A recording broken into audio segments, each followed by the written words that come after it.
You're listening to PetLifeRadio.com. Shut up and sit down.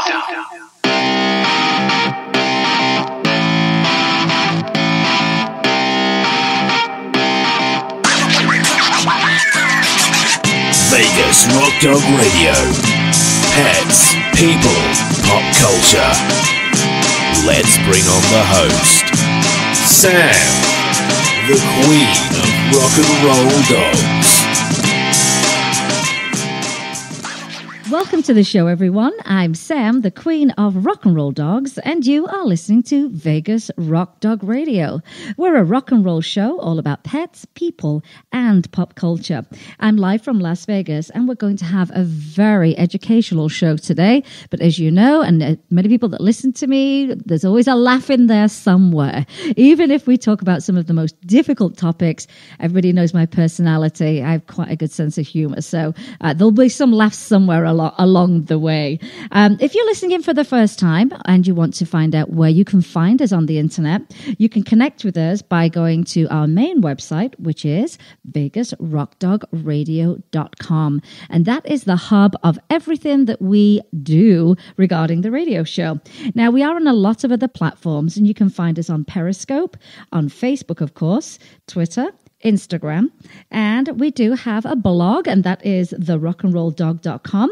We also have an app.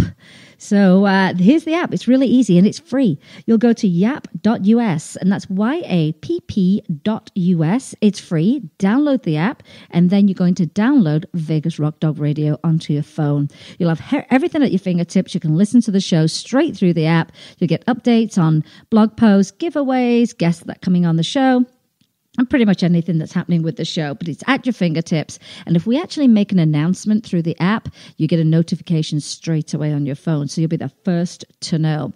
Now, we are on a million other platforms, but the most familiar one will be iTunes. You could always catch an archive show there, but we're on Podomatic, we're on Spreaker, we're on about 20 of them. So chances are that if you've actually downloaded a listening app of some kind, just search for the radio show, you'll probably find it. And also on iTunes, I also have a second, like a mini micro show. Every tip is 30 seconds long, and it's the pet tip of the day. And it's a place where I can put information up that helps pet owners save money, learn about some things, those kind of things, do the best things they can for their pet through listening to some of these tips. So we're everywhere. So basically just look for us at Vegas Rock Dog or Vegas Rock Dog Radio, or look for me, Sam, the queen of rock and roll dogs. Lots of people know me by that moniker, and you'll find us. I'm sure we'll be on a platform that you in particularly love because we all have our little favorites. Now, let's get on to my guest. Let me tell you a little bit about my guest before we bring her on. My guest today has a very important message to share with dog lovers all over the world. And actually today I posted again that we were going to be speaking to my guest and what the topic was. And I had some very good responses. I had someone that came back and said, "Oh, I just started reading about this. I have a friend who's got a boxer, yeah? And she was referring to her little dog. And she said, wow, I just thought he had some funny little quirks, but I'm beginning to think it's because of him getting his tail docked. So this is the subject that we're going to talk about today with Jenny Lewis and her 6-year-old miniature. I've got miniature, but I didn't say what she was. She's a schnauzer, isn't she? Yes, a mini schnauzer. I missed a word out there completely. And she's called Pixel Blue Eyes. Together, they love to bring joy and happiness to everyone around them. Pixel is a blogger, a trick dog, an adventurer, a nurse, and I did say that, a nurse, an inventor, that the inventor made me laugh today, a poet, and very importantly, an animal advocate. So I want to welcome you to the show, Jenny. How are you? I'm doing great. It is so good to be here, Sam. Thank you for having us. I have a big list of people that I'm interested in and the topics, and it takes me a while to get to them, and get them on the show. And I just love, your cause, which Pixel is obviously in on this. Now, I have a quick question for you. How did you create this amazing name for Pixel Blue Eyes? It's just a great name. Well, I'm a photographer, and as you could tell by whenever you go to her page or No Tail. I'm an avid photographer, so pixels are the with digital photography. That is the whole basis for all digital photography. So even before I wanted to find my little love, I had a feeling that it would be my little love would be named Pixel. Oh. And then when she found me and adopted me, she had brilliant blue-green eyes. And so Pixel Blue Eyes was born. And then when we started the blog, it seemed like the perfect name. So it is, and it's so unique. And I have to be honest with you, I've followed you for quite some time. And at first seeing a pic of Pixel, I've been completely enamored by her. I've never seen a dog that's so happy, but I've never seen a dog with a smile like hers. She is so funny. I can tell she's such a character. And I think she's perfect to have her own blog, isn't she? I mean, she's a nurse. I saw her in a nurse outfit. Yes. I mean, she stands out. Do you know how many times I pull my phone out and go, check out this dog? And they're like, shut up. She's fantastic. She smiles like that. And I'm like, yeah, she's even more than that, because I know that she does all these tricks and commands. And I watched a lot of your videos the other night, Jenny. I mean, almost stalkerish in a way. But she is one smart. Thank you. She's one smart little girl, but so cute. Oh, I just was like, she's special. I can just tell she's a special girl. So talking of that special girl, where is she right now? Is she with you? Is she sleeping? Is she?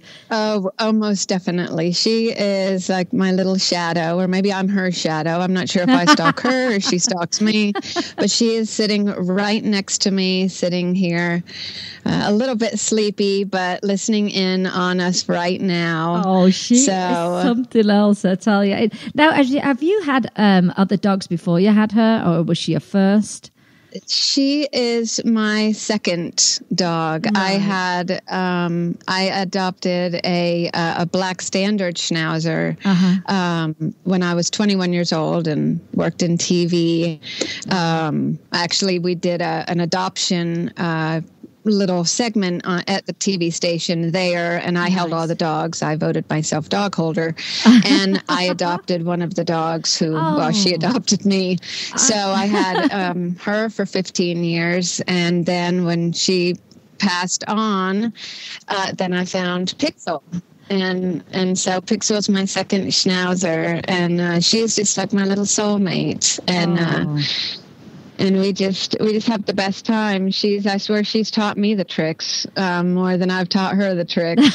So she's pretty amazing. I believe it. I really believe it, because it's funny, we almost become their fans, don't we? We become obsessed with them, and I kind of love that. People are like, you're all crazy. I'm like, we do. We just really love them. We just love them, and it's as simple as that, really. Now, before we get started, I want to tell everyone your website and all of your social media links. I want to make sure that people know how to follow you, because once we get chatting into this topic that we're going to talk about, I know people are going to want to say, oh my gosh, where are they online? I need to find them. So what's your website? Okay, for the regular Pixel Blue Eyes and for No Tail Left Behind, I'll give both of them. Yeah. It's Pixel Blue Eyes is www.pixelblueeyes.com. And I can spell that out if you need. Yeah, do you know, I think it'll be fine as it is. I'm going to put it up on Facebook as well for you. Okay, fantastic. Then No Tail Left Behind is www.notailleftbehind.com. Perfect. Now, you're on Facebook. You're on Instagram, because I followed you today on Instagram. Absolutely. And you're on Twitter? On Twitter as well, yes. Are you on Pinterest? Are you on Pinterest? Everybody loves Pinterest, don't they? Pixel is on Pinterest, yes, at Pixel Blue Eyes. Everything for Pixel is Pixel Blue Eyes. You got lucky. You got so lucky. Some of us aren't so lucky. You're trying to, sometimes you start a new profile and you go, oh, they don't have my name, and then you toil over the best options. And I know. It's really annoying. Well, that was the one thing with Twitter and No Tail Left Behind. It was one letter too long. So, it's like, I'm on Twitter. So we did have to get a little creative with that one, and so the E is left out of behind, but otherwise everything else is No Tail Left Behind as well. So, and you know what? If anyone just searches on the internet, they're going to find you. But let me tell you something, everyone. If you are searching on the internet, you're just going to see the picture of Pixel, and you're going to go, "That's the dog. That's the dog they're talking about." She has the best smile on the internet. That's for sure. Now, how and when did she come into your life? Have you had her a long time, or is she fairly new in your life? Yes. No, I've had her since 2008. Oh, She's, wow. Yes. I've had her since she was a few months old, but it was almost immediately that I knew that she did have some issues, something going on with her and her tail. So, but yes, we've been together, I guess, about 8 years now. So, and so for anyone that's listening again, the topic we're about to talk about, we've already mentioned that there's the blog Pixel Blue Eyes, but they also have this educational arm, I would say, of the blog, which is to bring awareness to the dangers and the issues that come along, the problems with docking a dog's tail. And so the campaign is called No Tail Left Behind. And when did you start your campaign? What year did you start that? I started that in 2012. So it's been going a while now, which is great, because yes. It's still something people don't know about. I know. And what you're trying to do is educate people about the difficulties and the suffering that dogs endure from tail docking. And obviously, this has been your experience with Pixel, hasn't it? Yes, it certainly has. Basically, when I first got her, she was sick, and so I got her well, and then it wasn't too long after I got her that she did start exhibiting. I mean, she was a sweet puppy, of course. Yeah. Or middle-aged puppy, however. But she started exhibiting some odd behaviors that I'd never seen a dog deal with before. I'd never dealt with dock-tailed dogs before. Right. I didn't like it. I was unhappy about it. I never would have, done that to a dog. But at the same time, I didn't know about it. I didn't understand it. It was just, it had happened to her. And so, you get a dog and there it is. And so, you just accept it. That's right. But I think, like you say, sometimes you don't know about it. We've all seen dogs with docked tails. Right. But a lot of people don't question it, or because they've seen it a lot. They just think, oh, okay, the dog's had its tail, docked. Right. Why, it doesn't. I think sometimes with education, it is a matter of, I'm going to say it to you in front of your face so you can hear it and understand it. I have to explain it because you'll have seen it, but maybe never questioned it. But exactly. But as you were saying, you started seeing some behaviors. Now, what kind of things were you seeing from Pixel at the time? Well, she was, when she would get excited when, like, say I was gone, say I went to the store and I came back home.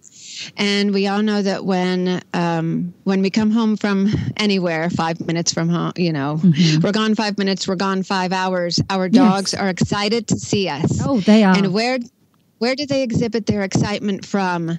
Their joy comes from their head and it shoots down to their tail, and they wag their tail in joy and excitement because all those emotions go through to their tail. Yes. So she would get excited and her little tail nub would start wagging and she would start to jump in glee for me, and then she would scream out in pain and start biting her tail. Now, so for anyone that's listening, that's something that you may have experienced yourself. Like, why all of a sudden is my dog happy 1 second and then, oh my gosh, just yelping and seem to be, obviously paying attention to the tail area. And it's funny you say that, because I don't think people, like I say, question why they need their whole tail. And it's the extension of their spine. Right. Now, why? And, you know. Well, why did, I mean, we've seen it, it's been around for forever and a day. Why were tails mainly docked in the beginning, you know, with certain breeds?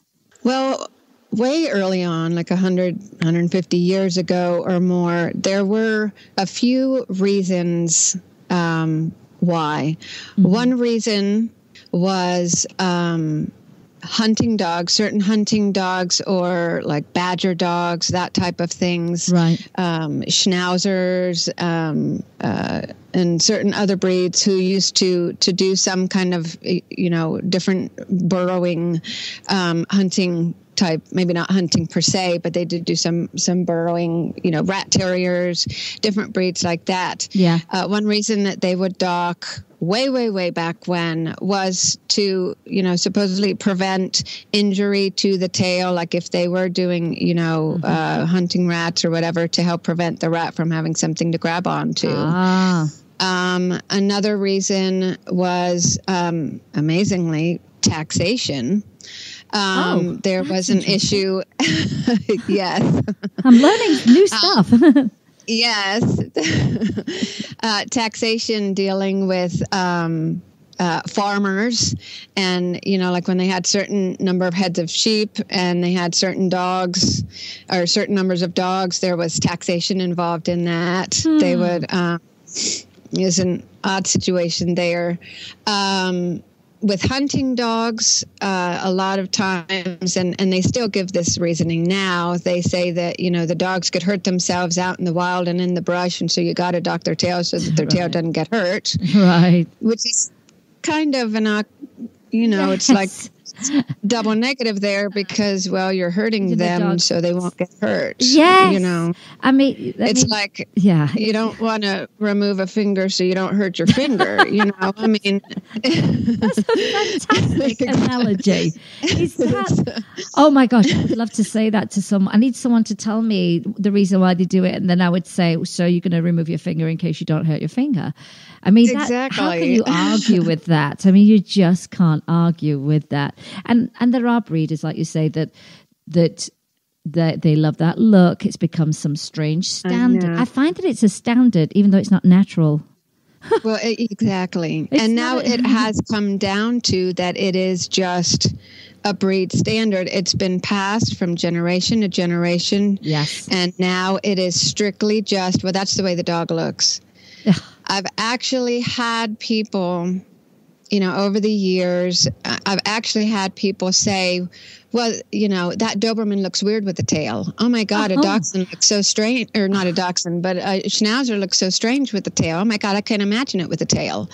And I'm like, it was born with a tail. With a tail. And that's not horrific. So it's a mindset that needs to be changed. Yeah, it's like the cropping of the ears, isn't it? You know, that's horrible. Exactly. Again, horrible. I mean, just I can't stand to see it. I do see it from people, and I think, gosh, you really, this is not nice. It's cruel. I know, it is. Because the big part of what you're educating people on is that there can be ongoing pain and sensitivity from this kind of barbaric chopping off of the tail. And I don't think people are aware of that in itself. I just had a friend actually his dog has had to have his tail removed for cancer, and I'm hoping that they don't end up going through some of the things that Pixel's gone through. But as it was, the dog's very uncomfortable. It's just had the surgery. It had to do it to remove this cancer. And I'm probably going to find that the show is probably be very helpful to them. as pet parents, because I'll make sure that they get to hear this and some of the information so that they can be mindful of that.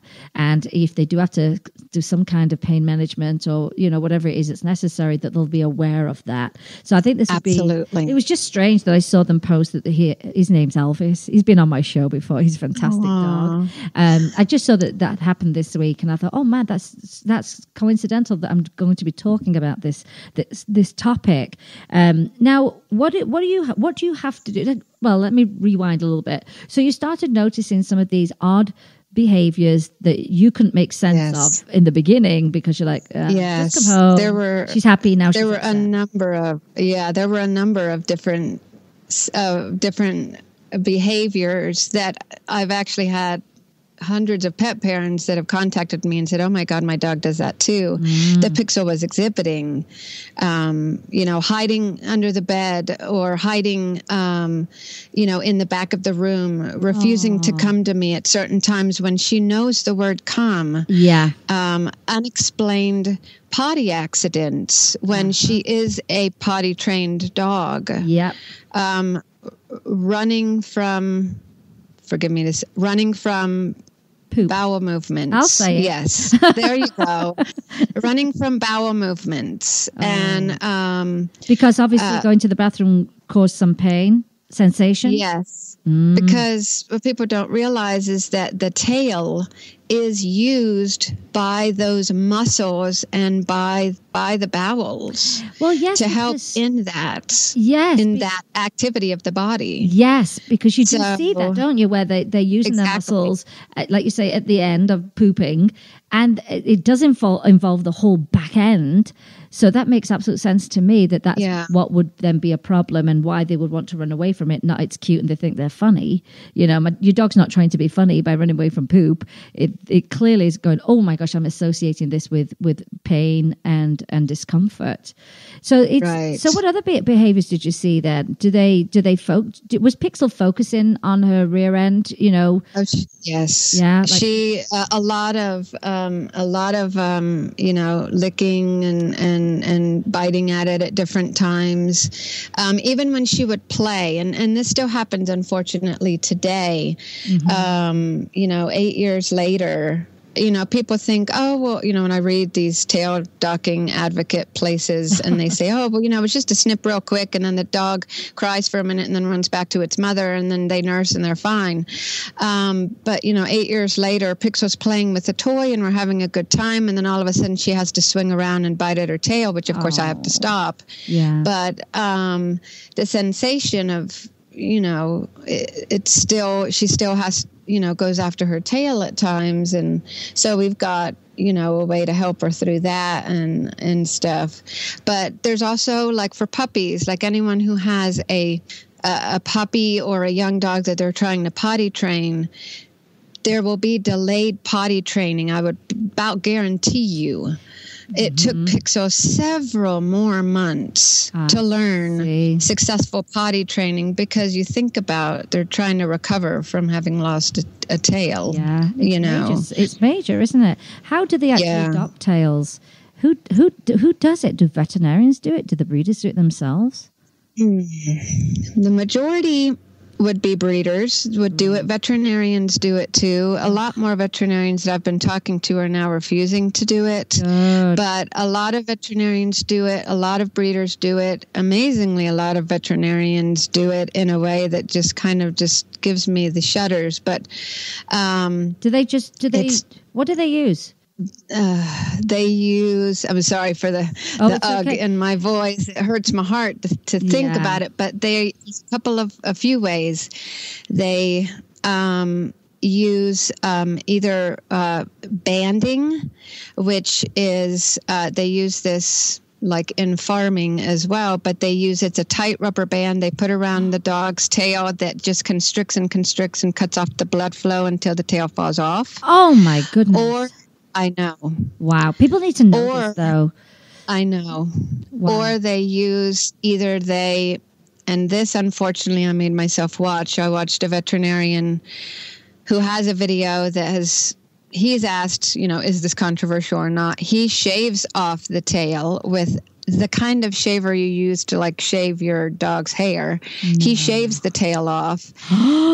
And then others cut it off with of some varying degree of sharpness, kind of scissors kind of deal.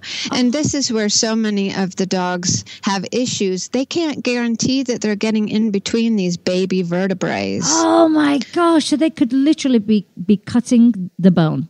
Yes. And that's whoa. And this is for millions of dogs are running around with shards of bones in their tail nub tips. Millions of dogs are suffering quietly, silently, and nobody's.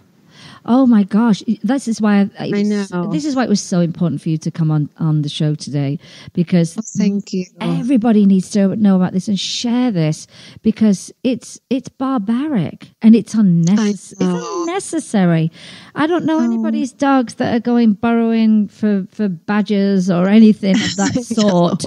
You know, I'm looking at mine and they're asleep on a couch. You know.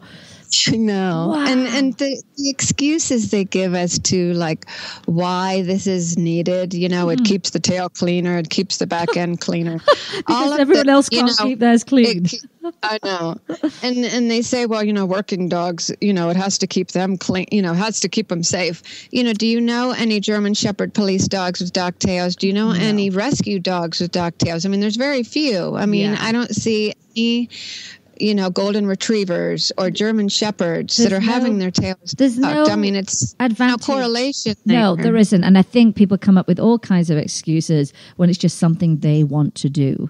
And, you know, when we hear a lot of myths, don't we, anyway, around, you know, from people who have dogs and cats, and people still, you know, are saying these stupid myths that are out there. And that's one of them, most definitely. What I was reading on your website was that Pixel had written, with a pause no less, because I know she's talented, my tail was taken from me, just like it is for thousands of puppies each year, when I was just a few days old. And the reason for amputating part of my spine with no anesthesia or proper surgery is because breeders of certain dog because breeders of certain dogs state it is the breed standard to dock certain dogs' tails. And we need to put a stop to this, don't we? It's as simple as that. It's a very simple message. But what I want to talk about next, and we're going to take a quick break after this, is if you're like my friend today, she just said, oh, I thought it was just a weird, quirky thing when he would run away from his poop. And she did mention that her dog was having a much harder time getting potty trained. And it just clicked for her today. She was like, it's all clicking as to why this is happening. So that's what I want to talk about next. So what we're going to do is we're going to take a quick break and we're going to listen to some words from our sponsors, and we will be right back. You're listening to Vegas Rock Dog Radio with me, Sam, your host, the queen of rock and roll dogs. Vegas Rock Dog Radio. Pets, people, pop culture.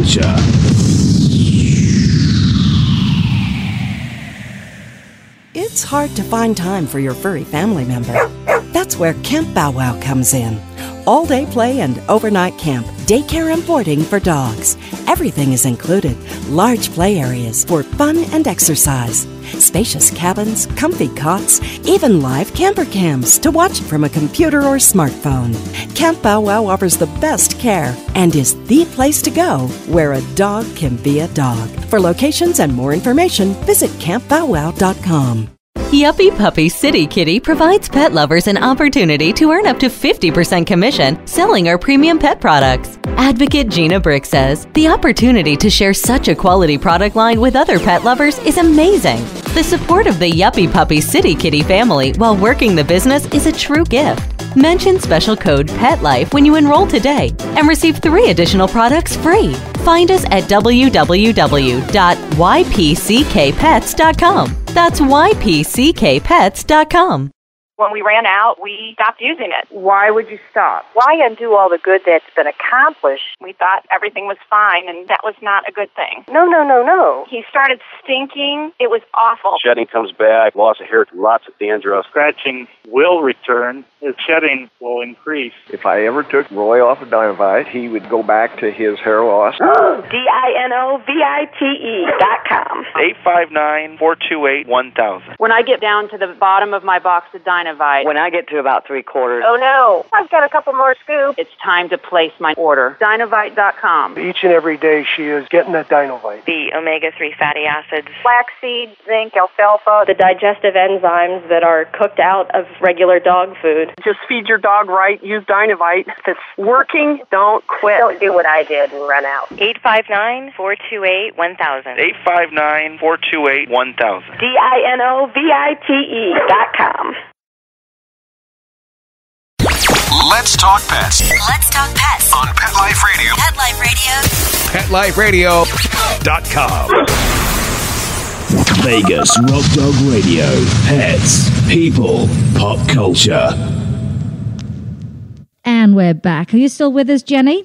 I sure am. Fantastic. So if you were listening to the show prior to the break, or you've just tuned in, I want to let you know that I have Jenny Lewis here with me on the show today, and her dog, Pixel Blue Eyes, the best smiley dog on the internet, best blogger. She's a nurse, but she's also an advocate. And she's an advocate to actually get the information out about tail docking. So what we talked about prior to the break was, the reasons why they've done, tail docking, how they do it, which is pretty horrific, and the fact that there can be ongoing problems through this horrible process. Now, I'm just reading here also, a lot of people don't realize that docking of the tail involves the severing of tendons, the spinal vertebrae, muscles, and nerves. And some dogs can do fine later in life with a docked tail, but Pixel did not. So what kind of things were you doing to help her once you started to, how did it work? Did you go to a veterinarian and say, there's some things going on, I think it might be a tail? Or how did you come to the conclusion that this is what was going on? Well, I definitely believed that it was her tail. I inspected her tail. I'm a very hands-on pet parent. And so, when she would go after her tail, I wanted to see what was happening. Why? Did she have, of course, your young puppy with the, you make sure that she didn't have a flea or something, which we're real lucky that we really don't have those at all. So, but what was there? And I saw that the tip of her tail was actually neon red. Oh. And that was when I noticed and realized that she, probably never had even like a suture or anything at the end when her tail was docked. Goodness. So it was it was raw there. And so I did talk to my veterinarian, and it took some doing, and it took a few veterinarian. I had my first veterinarian, I don't mean to stumble here, but basically delicately put, I think it was my second or third veterinarian that really took it seriously. Yeah. And that is what some pet parents that I have talked to have found, is that, they talk to their vet and they might not take their concerns seriously. And this is something I do tell pet parents. If you talk to your vet and they don't believe you or don't think that this is a valid issue, go find another vet. Yeah, fire them. Go find somebody else. Fire them. Fire them. Yeah, fire them. Find who's going to be really concerned about it. Because I had someone tell me that Pixel might need a behaviorist, really? Wow. So, and those behaviors were a symptom, purely a symptom of something else. I think when it comes to veterinary care, and when it comes to our own medical care, I think all of us would prefer that we actually got to the root of the problems and not just treat symptoms, because the problem still exists and you can just be masking something. And it's so much better to actually, like you say, find a veterinarian that really is concerned and probably very, very knowledgeable about tail docking, or one that does not believe in it for a start off, that won't be offering it. So that would be a good start right there and then. I guess the question would be, you could say to your veterinarian, do you dock tails? And they go, yeah. Okay, go find someone else to deal with. It'd be easy to figure it out, wouldn't it, straight away? Yes. Or someone who's willing to learn. Yes. Which has been the case. I think that's great, because then they can start to become an advocate for people that come in and say, "Can you dock my dog's tail?" Well, no, let me tell you why, and to educate them also. But you were talking about some other behaviors. I've got your list here off the website because I read everything, so I just think it's such a good campaign that you've got going. But you've got the biting, the licking, chasing, or whining at the tail or the back end, being fixated onto it, hiding under a bed or in a crate, isolation from the family, or laying alone in a back room. Obviously, you mentioned the difficulty going to the bathroom because all the muscles in the back end are involved in that process, Yes. and I often difficulty having a normal bowel movement, and including running away from a bowel movement as it's occurring, and some unexplained potty accidents, and a delayed sense of that. And then you also talked about Pixel having this redness on the tip of her little nub, what was left of her tail, and inflammation. Because I can't imagine when it heals over that it's protected by much at all.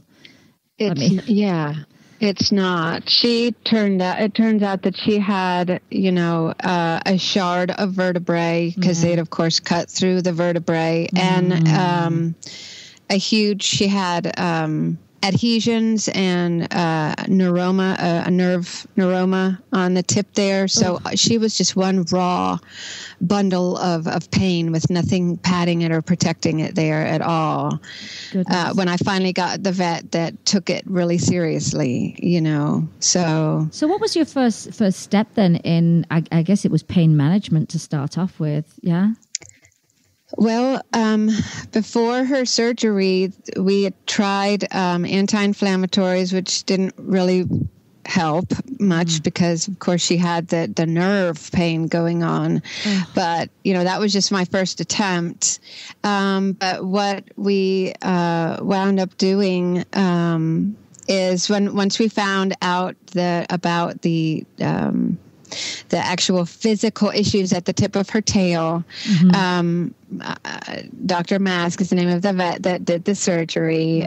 She's since retired, but she was wonderful and took it very seriously. Right. She did what was basically it's called a caudectomy, but it's a further tail docking. She had to remove that piece of tail vertebrae, but then an additional vertebrae piece to help bring her relief. Now, it shortened her tail a lot more, but it did bring her some relief. You had to. And then she went on a medication. And what kind of medication would they put? Or was it something you had to do every day, or just when she would have a bout? Or no, she's on pain management probably for the rest of her life. She is on a nerve pain medicine called gabapentin daily. It's a little chewable dog pill. She loves it. And she is on another medicine. It's called Tramadol. It's a people medicine. Well, both of these are people can take it, but it's a pain medicine called Tramadol that helps her as well. And then there is a supplement that this is something that pet parents can immediately go out and try while they're talking with their vet and stuff. That valerian root and chamomile, there is an excellent nerve pain assistive supplement. That's amazing, because I take valerian root to go to sleep. Do you? Okay. Yeah. Well, it's used in something like pet calming. You find it in pet, quote, calming liquids and stuff. See. But it's mixed with some other things, but it helps her with her tail. Oh, that's but it's such a relief to see her get some relief. Yes. Oh, it absolutely has. Goodness me. So now obviously you're managing this. Did you see a big difference after the surgery in the way that you were managing her pain? Was it quite a marked difference? It was a marked difference. Before the surgery, she had gotten to the point she was in so much excessive pain that she was swinging around anytime, like even if one of the other little dogs walked by, and if they touched her tail, she would swing around and almost snap, thinking that they were getting her tail. I see. And she was getting, her personality was changing. It was getting so bad for her, and it was just heartbreaking. Yeah, this is where some people, I've had rescue groups contact me too about dogs with dock tails and behavior issues and stuff. Sometimes these behavior issues are, again, the symptoms of the pain. Yes. Oh, goodness. For these dogs that are suffering. It's almost like a twofold thing then, isn't it? They've got this pain, then they can exhibit some odd behaviors, but because of the pain, they can also then change their personality. I mean, think about any of us who are just cranky and tired, how we react sometimes, which is not always the nicest. So I understand exactly why that would happen, and it all just rewinds back to the docking of the tail and why all these things are now exhibiting themselves. But I was reading a story and I thought, that poor little tyke, she didn't deserve that.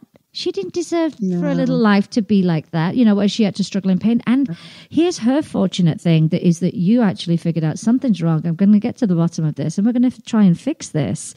And many people may have just thought their dog's got a quirky little thing going on. It's just quirky. Yes. And not knowing that they're suffering. I was also reading. You were saying, talk to your vet about your concerns, and that Pixel had been on Neurontin for the nerve pain and just started taking a natural supplement called Composure that has colostrum in it. It's naturally occurring hormone that puppies get from their mother while nursing. So what does that do? Is that one of those kind of calming, relaxing type things? Yes, that's just an additional thing that I give to her. And actually, I give that to her as an occasional thing if she's having extra, trouble, because it is a naturally occurring hormone, like you said, that puppies get from their mother.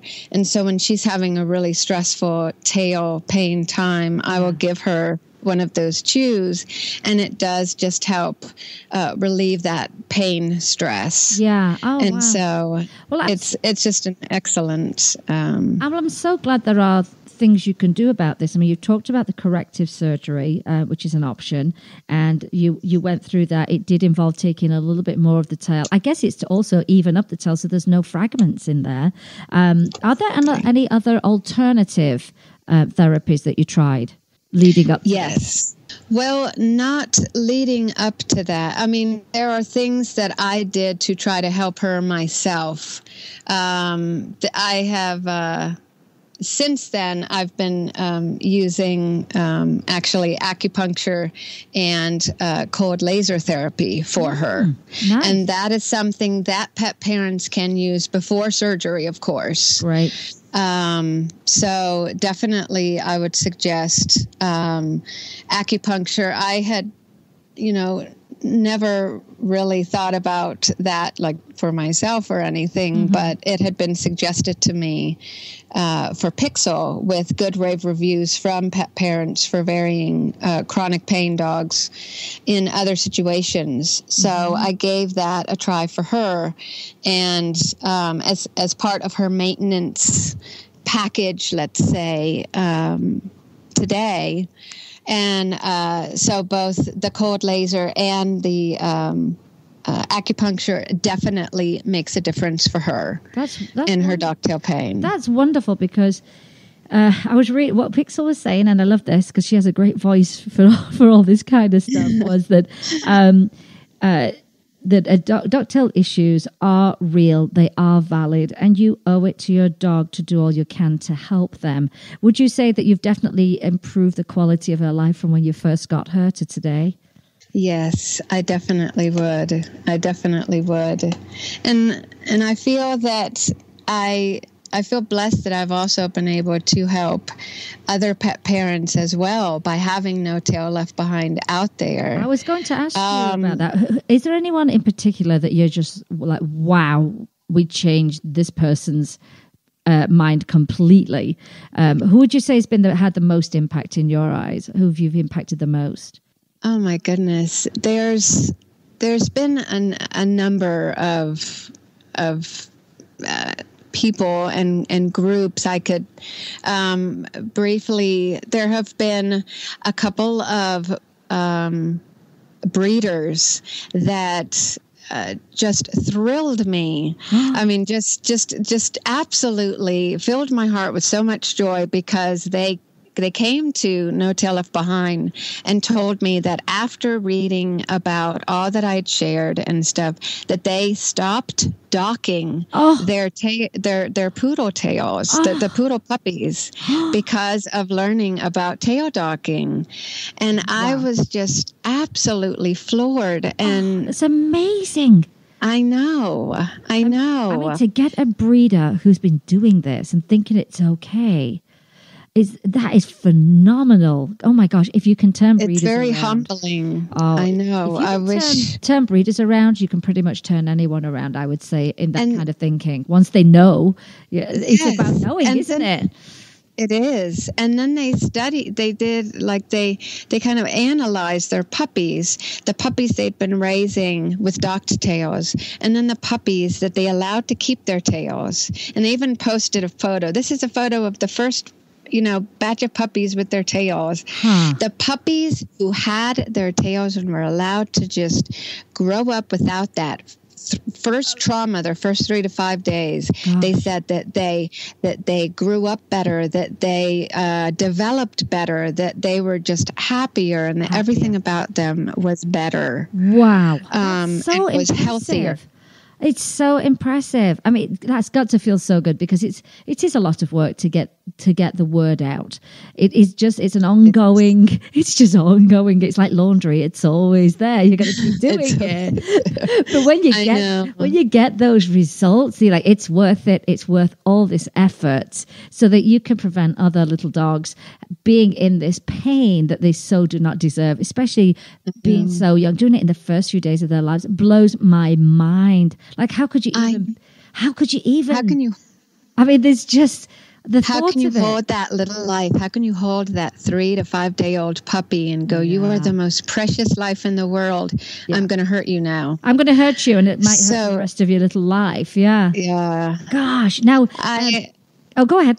Oh, I was just going to say that there was just one other I've just recently been contacted by a wonderful pet parent, a woman named Jennifer, who this just really stood out in my mind, whose Pixel story helped her dog.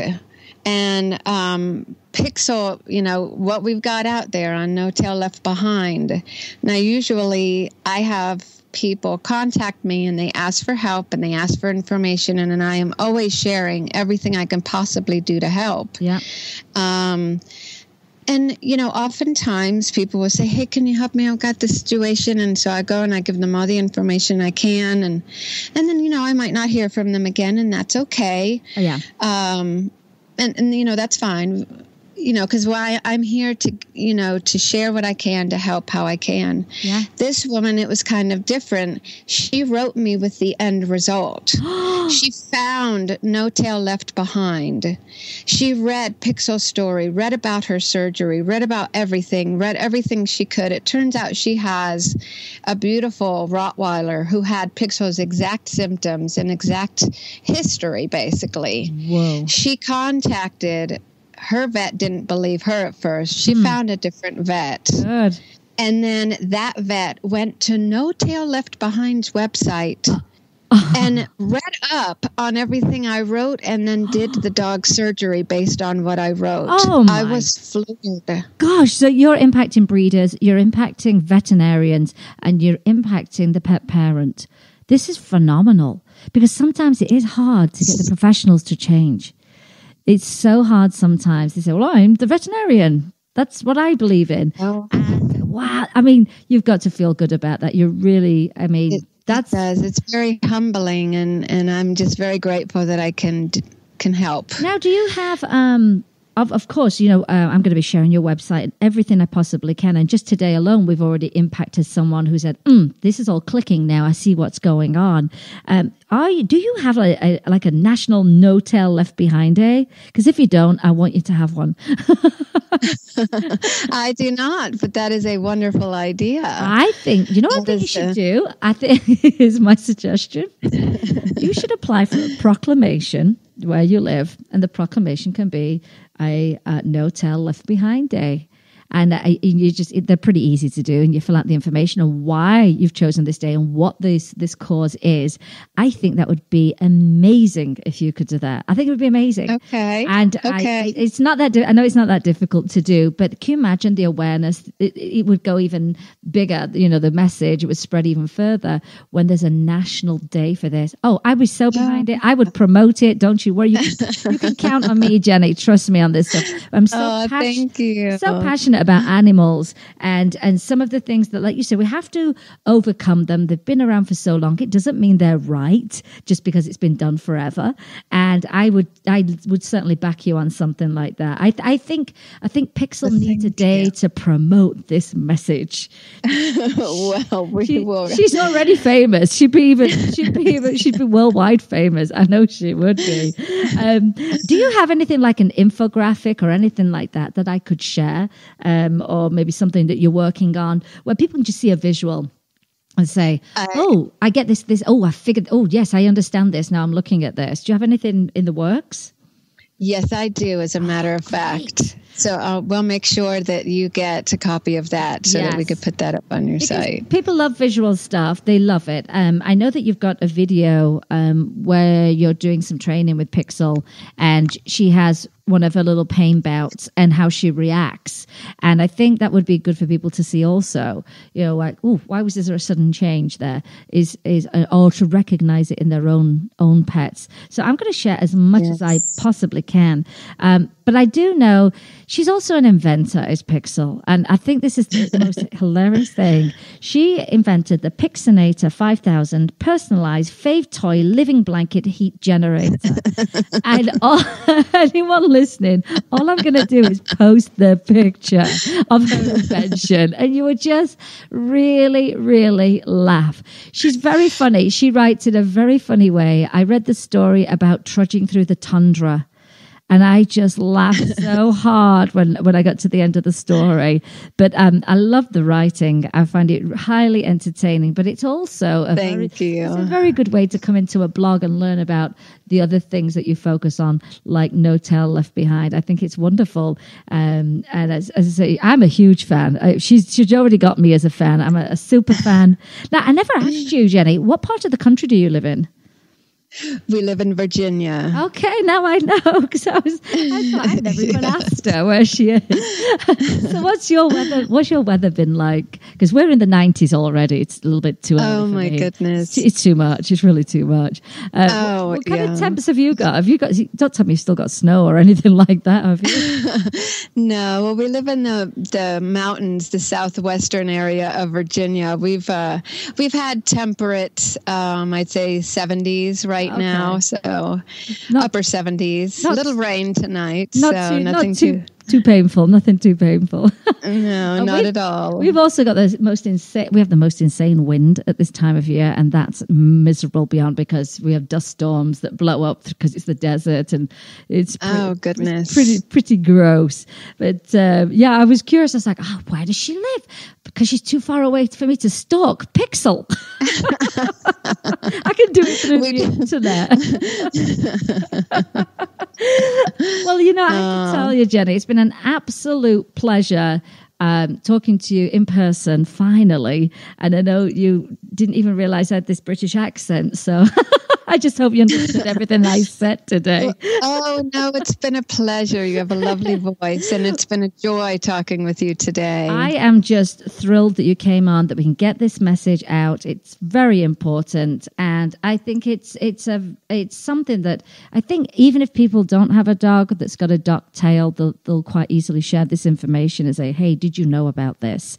And once you get the piece that you're working on as a visual, let us know. I will spread spread this word. And then I look forward to hearing from you when you get your proclamation, because I think that would be very powerful for you. I mean, really, really powerful. So so the weekend's coming up. What are your plans for the weekend? Do you plan to relax, or are you going to be busy, or does Pixel decide what's going on the weekends? Pixel's got quite a busy schedule for us this weekend. We might go out a little bit on the town. She always takes me, somewhere special. She's a good girl. Yeah, I let her do the driving most of the time, but that's what I would do. So I could have a cocktail. She'd be my designated driver. Exactly. Well, I just want to say a big thank you to you, Jenny. This show will be repeated often. I can tell you that much. I think people will download this a heck of a lot once we get it up on the archives as well. And it's a great message. And of course, we're now friends. That's it. We're friends. Absolutely. Absolutely. Well, I wish you a great weekend. And this is how I always close my show out every week. I always say, remember, you can help an animal in need. Either rescue, adopt, donate, volunteer, share their information, and refuse to dock their tails. Rescue your next family member. Replace the word shop with adopt, and always be kind to all animals. Thank you, Jenny Lewis and Pixel Blue Eyes, for being my guest today. I love your message and how you're changing minds about tail docking. I want you to please take a moment when you're listening into the show to find the page for No Tail Left Behind or Pixel Blue Eyes. You'll find them both on there, and give them some love and share the message as well. I want to thank Jim, my producer, for the show today, and I want to thank you, the listeners, for being the biggest part of the show every single week. And today you've been listening to Vegas Rock Dog Radio, where it's all about pets, people, and pop culture. I am your host, Sam, the queen of rock and roll dogs, and always kiss your pets. Good morning and good night. I'll see you soon. Let's Talk Pets, every week on demand, only on PetLifeRadio.com.